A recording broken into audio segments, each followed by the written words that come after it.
तुझ्याचसाठी अट्टाहास हा भाग 1. कुकूचिकू करत कोंबडा हरवला तसा विजय खडकन जागा झाला. पहाटेचे 4 वाजले होते. गावी घड्याळाप्रमाणेच कोंबडाही अगदी वेळेवर चोखपणे जणू त्याची जबाबदारी पार पाडत असतो. रोजच्यापेक्षा आज विजय जरा वेगळ्याच गडबडीत होता. आज त्याला मुंबईला जायचे होते. एका छोट्याशा खेडेगावात राहणारा तो आज मुंबईला जाणार, त्यामुळे त्याच्या मनात नवीन स्वप्ने रंगत होती. घरची परिस्थिती बेताची असल्यामुळे विजय कसाबसा 10वीपर्यंत शाळा शिकलेला. शाळा शिकत शिकतच तो सुट्टीच्या दिवशी काहीही मजुरी करून त्याला जमेल तेवढं आई वडिलांना हातभार लावायचा प्रयत्न करत असे. घरात 2 म्हशी होत्या. त्यांना शेतातून चारा आणून देण्यापासून ते घरची सर्व छोटी मोठी कामे विजयच करायचा. घरातील पडेल ती कामे तो करायचा. 10वी नंतर गावाजवळच एका कंपनीत तो काम करू लागला. आपली रोजची कामं उरकून तो कंपनीत नोकरीला जात असे, पण पुरेसा पगार मिळत नसल्यामुळे घरखर्च चालवता येत नव्हता. तरीही तो आई वडिलांना हातभार लागावा म्हणून काम करतच होता. सुट्टीच्या दिवशी शेतीतील काम करून घ्यायचा. हे असेच चालू असताना एक दिवस त्याला त्याच्या काकांचा फोन आला. "अरे विजय, काय करतो? कसा आहेस?" काकांनी विचारले. त्यावर विजय म्हणाला, "काका, मी ठीक आहे. तुम्ही कसे आहात?" काका म्हणाले, "मीही चांगला आहे. सगळं व्यवस्थित चालू आहे." नंतर काकांनी घरच्या सर्वांची ख्याली खुशाली विचारली. अशा खुशालीच्या गप्पा झाल्यावर काकांनी विचारले, "विजय, तू गावी थोडक्या पगारात राबतोस. त्यापेक्षा असे कर ना, मुंबईमध्ये चांगल्या पगाराचे जॉब असतात. मी पाहतो तुला जॉब. तू येऊ शकतो का मुंबईला?" "हो, येईल ना." विजयने लगेच होकार दिला. त्यामुळे आज विजय लवकर उठून सगळी आवराआवर करून मुंबईला जाणार होता. कोंबड्याच्या बागेने विजय खडबडून उठलेला. तो खूप खुश होता. त्याला आता मुंबईमध्ये नवी नोकरी मिळणार होती. मनातली स्वप्ने साकारण्यासाठी समोर आशेचा किरण दिसत होता. सकाळी सकाळी प्रसन्न वातावरण होते. विजय उठला आणि घराबाहेर आला. मनातून खुश असलेल्या विजयला सकाळचा थंड गारवा अंगाला झोंबत होता. आज तो वेगळ्याच मूडमध्ये होता. त्याने आपली रोजची कामे करायला सुरुवात केली. गोठ्यातील म्हशींचे शेण कचरा काढून घेतला. तोवर लख्ख उजाडले तेव्हा तो शेतात जाऊन जनावरांना चारा घेऊन आला. इकडे आईने आपला मुलगा मुंबईला जाणार म्हणून त्याच्यासाठी स्वयंपाक बनवला. सर्व कामं आटोपली तेव्हा विजयने आंघोळ पाणी केले. तो एकदम फ्रेश झाला आणि मुंबईला जायची तयारी करू लागला. स्वतःचे कपडे पिशवीत भरले. चहा नाश्ता केला. आईने त्याच्यासाठी डबा भरून दिला. वाटेत आपल्या मुलाने काहीतरी खाऊन घ्यावे अशी तिची इच्छा होती. शेवटी आईचं काळीज ना. "विजया, डबा सोबत दिला आहे, तो खाऊन घे. उपाशी राहू नको बाळा," आईने विजयला काळजीने सांगितले. विजय बोलला, "हो ग आई, मी खाईन ते. तू नको काळजी करू." "पिशवीत तुला हवं ते सगळं भरलं का रे? काय विसरले का बघून घे आणि नीट जपून जा. स्वतःची काळजी घे, तब्येतीला जप." पुन्हा तीच काळजी आईच्या बोलण्यात जाणवत होती. "आणि हे बघ, मुंबईत एकटाच राहणार आहेस, जरा नीट काळजी घे. बाहेरचं काय बाय खाऊ नगस. लय त्रास होईल असं काम करू नगस. जीवाला जपून काम कर र पोरा. काळजी वाटतेय बघ लय तुझी." आई कळवळीनं बोलत होती. आई एकटीच बडबडत होती आणि विजय तिच्याकडे बघून गालातच हसत होता. आईचे प्रेम त्याला जाणवलेलं. विजयचे मन भरून आलेले. आई वडिलांना गावी सोडून दूर जाणार या कल्पनेने त्याचे डोळे पाणावले. आईच्या कुशीत शिरून तो आईला घट्ट बिलगला. आईवर खूप प्रेम होते त्याचे. आईचा लाडका मुलगा होता तो पण. स्वतःला सावरून घेत त्याने आईला धीर दिला. "स्वतःची काळजी घेईन ग, तुम्ही तुमची तब्येतीला जपा," असं सांगत आईबाबांना पण त्यांची काळजी घ्यायला लावली आणि सगळी आवराआवर करत कसेबसे एकदाचे आटोपले. बघता बघता रेल्वे येण्याची वेळ झाली. आता गावावरून मुंबईला जायचं म्हटलं की खूप सोयीचे झाले, पण पूर्ण दिवसभराचा लांबचा प्रवास. त्यामुळे आईच्या जीवाला नुसती रुखरुख लागली होती. घाई गडबड करत विजय घरातून बाहेर पडला. रेल्वे स्टेशन गावापासून 4 किमी अंतरावर असल्यामुळे तो पायीच स्टेशनच्या दिशेने चालू लागला. चालताना मनात अनेक विचार घोळत होते. मुंबईची नोकरी कशी असेल? आपल्याला जमेल का ते? गावी आई बाबांचं कसं होईल? असे अनेक विचार करत करत अर्ध्या तासात तो रेल्वे स्टेशनवर येऊन पोहोचला. सकाळी 10 वाजता रेल्वे येणार होती. विजय स्टेशनवर पोहोचला. त्याने मुंबईचे तिकीट काढले आणि गाडीची वाट पाहू लागला. थोड्या वेळाने अनाऊन्स झाले आणि गाडी प्लॅटफॉर्मवर आली. तो गाडीत बसला. आता मुंबईचा प्रवास सुरू झाला. 10 तासाचा गाडीचा प्रवास करत विजय एकदाचा मुंबई नगरीत पोहोचला. तिथे तो काकांच्या घरी रात्री 8-9च्या दरम्यान पोहोचला. लांबच्या प्रवासाने खूपच कंटाळून गेलेला, जीव थकलेला, त्यामुळे तो तिथे गेल्यावर आधी फ्रेश झाला. नंतर जेवण खाणं आटोपलं आणि काकांशी गप्पा झाल्या. जॉबचेही बोलणे झाले, पण विजयला झोप आवरेना. काका, मला झोप आली आहे, विजय ग्लानीतच बोलला. अरे मग जा की झोप, काका हसतच बोलले. विजयने मुंबईला येण्यासाठी होकार दिलेला, त्यामुळे काकांनी तो येण्यापूर्वी आपल्या ओळखीवर विजयसाठी नोकरीचा शब्द टाकलेला व तसा बंदोबस्त करून ठेवलेला. दुसरा दिवस उजाडला. उरकून घे रे, जायचंय आपल्याला तिकडे, काकांनी विजयला आवरायला सांगितले. हो का, उरकतो पटकन, विजय लगेचच उत्तरला. ठरल्याप्रमाणे काका विजयला जॉबच्या ठिकाणी इंटरव्ह्यूसाठी घेऊन गेले. विजय सिलेक्ट झाला व एकदाची त्याला नोकरीही लागली. मुंबईतील लोक कशी घड्याळाच्या काट्यावर धावतात, तसेच आता विजयचीही रुटीन चालू झाले. खेड्यातील निसर्गाच्या सानिध्यात वाढलेला विजयला मुंबईतील सिमेंटच्या जंगलात व वाहनांच्या गर्दीच्या वातावरणाशी जुळून घेताना सुरुवातीचे काही दिवस तडजोडीचे होते. त्याचे दडपणही यायचे. सर्वांशी जुळून घेणे अवघड जात होते, पण तरीही तो टिकून राहिला. त्याने सवय करून घेतली. काही दिवसांनी मात्र हळूहळू तो मुंबईच्या वातावरणात हरवून गेला. आधीचे काही महिने विजय काकांकडेच राहिलेला, पण तो खूपच स्वाभिमानी, त्यामुळे त्याने त्याच्या राहण्याची सोय दुसरीकडे करायचे ठरवले. काका, मी दुसरीकडे रूम बघतो, विजयने काकांना विचारले. हे ऐकताच, अरे काय बोलतोयस? काय झालं? असं का विचार करतोयस तू? कुणी काय बोलले का तुला? काकांनी त्याच्यावर नुसता प्रश्नांचा बडीमारच केला आणि त्यांनी त्याला नकार दिला, पण विजयने त्यांना पटवून दिले. विजय बोलला, अहो काका, मी काय मुद्दाम नाही जात इथून. रूम छोटी आहे ना, मग सगळी अडचण होत असेल ते मलाही दिसते ना. आणि तसेही मी कुठे मुंबई सोडून जातोय, इथे जवळपासच दुसरी रूम घेतोय ना, आणि सुट्टी दिवशी येत जात राहीनच की. तिथून कामाला जायला मलाही जवळ पडेल. तुम्ही माझी काळजी अजिबात नका करू, मी घेईन नीट काळजी. डोंट वरी काका. नानू करत शेवटी काकांनी त्याला होकार दिला व विजय दुसरीकडे राहायला गेला. एका चाळीत त्याने एक रूम घेतली व आता तिथेच राहू लागला. आता साहजिकच चाळीतील जीवनाशी परत तडजोड करणे भागच होते. मुंबईत 2 चाळीच्या मध्ये 3-4 फुटाचे अंतर नसते. 2 व्यक्ती जरी चालायला लागल्या तरी त्याही एकमेकांना खेटून जातील किंवा कसे बसे सावरत साईड देऊन निघून जातील. अशा ठिकाणी आता विजय राहू लागला. पण त्याचा स्वभाव अगदी मनमिळाऊ, समंजस असा होता, त्यामुळे काही दिवसातच तो त्या चाळीतही रमून गेला. शेजारी पाजारी ओळखीचे झाले. नेहमीप्रमाणे बोलणे, चालणे, गमती, चेष्टा मस्करी या स्वभावानुसार तो हसून खेळून राहायचा.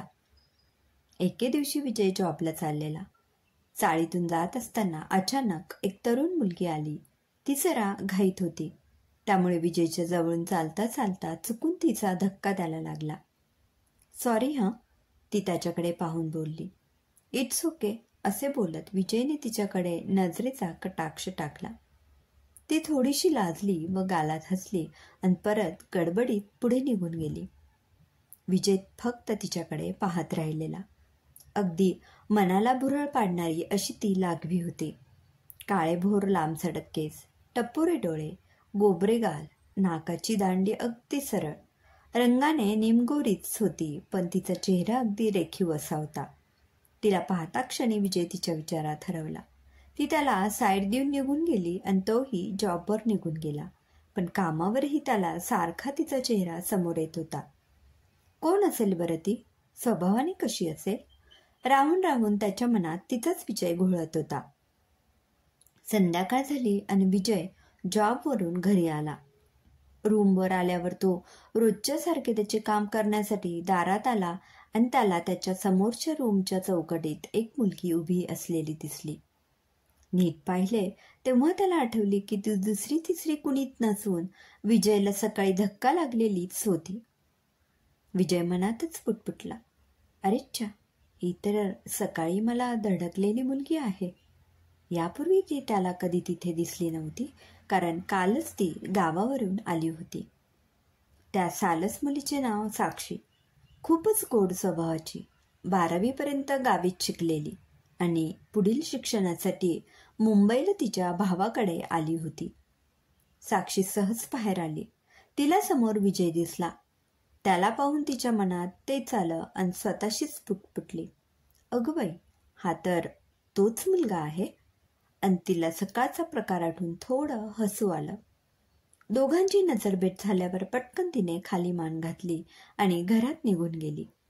विजयच्या समोरच्या चाळीतील रूममध्ये साक्षीचा भाऊ किरण व त्याची बायको सुरेखा राहत होते. त्यांच्याकडे ती राहायला म्हणजे कॉलेजचे शिक्षण घ्यायला आली. त्यामुळे आता ती रोजच विजयला दिसत होती. विजय एकटा राहत असल्याने घरची सगळी कामे स्वतः करायचा. अगदी एखादी मुलगी कसं सगळे घर व्यवस्थित ठेवते तसेच तोही ठेवायचा. हे सगळं साक्षी दररोज पाहायची. त्याचा हा मेहनती स्वभाव तिला खूप भावला. ती तिच्या कॉलेजसाठी आणि विजय त्याच्या जॉबसाठी रोज एकाच टायमिंगला बाहेर पडायचे. त्यामुळे दररोज ते मागे पुढे असायचे. एकाच बस स्टॉपवर बससाठी थांबायचे. एकमेकांना लांबूनच निहाळत होते. नजरानजर व्हायची पण बोलणं होत नसे. दोघांना एकमेकांशी बोला असं वाटू लागलं, पण ओळख नसल्याने मनात थोडं दडपण यायचे. तरीही मनात एक वेगळीच अनामिक ओढ लागलेली. ते अनोळखी होते, पण ते दोघेही बोलक्या स्वभावाचे होते. त्यांच्या मनात बोलण्याची आतुरता होती. त्यामुळे मात्र शांत बसणे, अबोल राहणे त्यांना जमत नसे. शिवाय एकाच चाळीत राहत असल्यामुळे ते आता अधूनमधून एकमेकांशी बोलू लागले. हळूहळू ओळख वाढत गेली. त्यांना एकमेकांचे स्वभावगुण बऱ्यापैकी माहीत झाले. विजय खूप मेहनती आणि समंजस, नेहमी हसतमुख राहणारा, शांत आणि संयमी मुलगा, तर साक्षी हुशार व धाडसी मुलगी. एखाद्या व्यक्तीला काहीही मदत करायची असेल तर विजय नेहमी तयार असतो हे साक्षीला माहीत होतं. त्याची ही परोपकारी वृत्ती तिला आवडायची. हळूहळू त्या दोघांची ओळख वाढत गेली. बोलणे चालणेही वाढले. अनोळखी म्हणता म्हणता ते आता एकमेकांचे छान मित्र बनले. नंतर मैत्रीही इतकी घट्ट झाली की त्यांना एकमेकांशिवाय करमेनासे झाले. दोघांचे नाते आता मैत्रीच्या पलीकडे जात होते. त्यांच्या मनाला प्रेमाची चाहूल लागली. विजयला काय मनातील भावना व्यक्त करण्याचे धाडस होईना, पण साक्षीचा स्वभाव धाडसी, त्यामुळे तिनेच पुढाकार घेतला. नेहमीप्रमाणे एक दिवस बागेत बोलत बसले असताना साक्षी म्हणाली, अहो ऐकलं का, मला काहीतरी महत्त्वाचं सांगायचंय. हो का, मग सांग ना. विजय हळूच उत्तरला. त्यावर साक्षीने आपल्या मनातील प्रेम व्यक्त करायला चालू केले. विजय, तुम्ही मला खूप आवडता. माझं तुमच्यावर खूप प्रेम आहे. तुमच्याशिवाय अजिबात करमत नाही मला. विजय तिच्याकडे एकटक बघत होता, कारण जणू त्याच्या तोंडचे शब्दच तिने बोलले होते. त्याचेही तिच्यावर प्रेम जडलेले. तुमचं आहे का माझ्यावर प्रेम?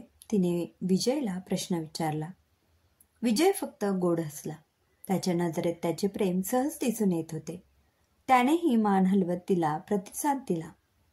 विजयचा हात हातात घेत साक्षी बोलली, आय लव्ह यू विजय. त्यावर विजयही आय लव्ह यू टू बोलला. हो, पण मला आयुष्यभर साथ देशील ना, असा प्रश्न त्यानेही तिला विचारला. त्यावर तिने लगेच होकार दिला. जीवनाच्या शेवटपर्यंत तुमची साथ सोडणार नाही, असे बोलली आणि वचनही दिले. विजय बोलू लागला, मला तू खूप आवडतेस ग, पण माझी तुला विचारायचे धाडसच झाले नाही. भीती वाटायची की मी विचारले आणि तुला राग आला तर आपली मैत्रीही तुटेल. पण आता बरं वाटतंय. खरंच. मैत्रीचे रूपांतर आता प्रेमात झालेले. दोघांची प्रेमवेल फुलायला लागली. ते आधीच एकमेकात इतके गुंतलेले होते, फक्त प्रेमाची कबुली देणेच बाकी होते. पण आता तीही दिल्यावर ते दोघे नवनवीन स्वप्ने रंगवू लागले. जीवनभर साथ निभवायच्या आणाभाकाही झाल्या. गोष्टी पार लग्नापर्यंत रंगल्या. पण तिचे कॉलेजचे 1 वर्ष बाकी होते. तेव्हा कॉलेज पूर्ण झाल्यावरच आपण लग्न करायचे असं त्यांनी ठरवलं. इतर प्रेमी युगलांप्रमाणे यांच्याही प्रेमाला बहर आला. विजय आणि साक्षी प्रेमात इतके बुडाले की त्यांना एकमेकांशिवाय जगणे कठीण झाले. एखादे दिवस जरी नजरेआड झाले तरी बेचैन व्हायचे. त्यामुळे मग रोज भेटीगाठी चालूच होत्या. हे सगळं घरच्यांच्या नजरेआड बाहेर चालू होतं. त्यांचे प्रेम घरच्या लोकांना अजून तरी माहीत पडले नव्हते. पण ते जास्त काळ टिकलं नाही. काही दिवसानंतर तिच्या भावाने म्हणजे किरणने यांना एकत्र फिरताना पाहिले. साक्षी जेव्हा घरी आली तेव्हा किरण तिला विचारू लागला, कुठे गेलेली तू? साक्षी म्हणाली, असं काय विचारतोस दादा? कॉलेजला गेलते ना? किरण बोलला, अगं कॉलेज सुटल्यावर कुठे फिरत होतीस? पण तरीही साक्षीने नीट उत्तर दिले नाही. तेव्हा किरणला राग आला आणि तो तिला बडबडू लागला, अगं मी आज तुला त्या विजयसोबत फिरताना पाहिले म्हणून विचारतोय ना? आधी ती गप्प बसली, पण नंतर मग खरं खरं सांगू लागली, दादा मला तो आवडतो. तो खूप चांगला मुलगा आहे. आमचं खरं प्रेम आहे एकमेकांवर. टाइमपास म्हणून नाही करत हे. आम्हाला लग्न करायचे. साक्षी असं बोलताच किरण रागाने लाल झाला. तिच्यावर चिडला, बडबडू लागला, असे काही करत जाऊ नको, नीट राहा जरा, हे समजावू लागला. त्या रात्री राग कमी झाल्यावर त्याने वडिलांना फोन करून हे सगळे सांगितले. तिचे वडील कधीतरी यांच्याकडे मुंबईला येत जात असत. त्यामुळे विजयची सगळी माहिती त्यांना होती. विजयचा स्वभावही माहीत होता. पण विजयची 10वी शाळा झालेली असल्याने तो बड्या पगाराच्या नोकरीला नव्हता. घरची परिस्थिती बेताचीच. शिवाय गावी वाढलेला मुलगा आपल्या मुलीला कसा सांभाळेल असं त्यांना वाटलं. कितीही झालं तरी बापाचं काळीज. मुलगी सुखात राहावी हीच बापाची अपेक्षा असते. तिच्या काळजीपोटी बाबा बोलले, त्याचा नाद सोडून दे. तुझ्यासाठी चांगला श्रीमंत आणि जास्त शिकलेला पोरगा बघतो, हे तिला सांग. हो बाबा सांगतो, म्हणून किरणने फोन ठेवला. किरण दादाने समजावले तरीही ती विजयशी बोलताना दिसलीच. किरण तिच्यावर खूप चिडून बोलू लागला, अक्कल नाही का ग तुला? तू करतेस ते तुझं तुला तरी समजतंय का? कॉलेज सोडून हे करायला आली का इकडे? नीट राहा, नाहीतर गाठ माझ्याशी आहे. उद्यापासून त्याला भेटायची नाही आणि बोलायचेही नाही. थेट कॉलेज ते घर इतकंच, नाहीतर बघ मग.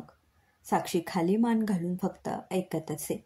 पण विजयशी न बोलता राहणे म्हणजे जिवंतपणे मरण यातनाच भोगाव्या लागणार होत्या. तरीही सक्त ताकीद दिल्यामुळे सध्या तरी दादाचे थोडे ऐकल्याशिवाय काय पर्याय नव्हता.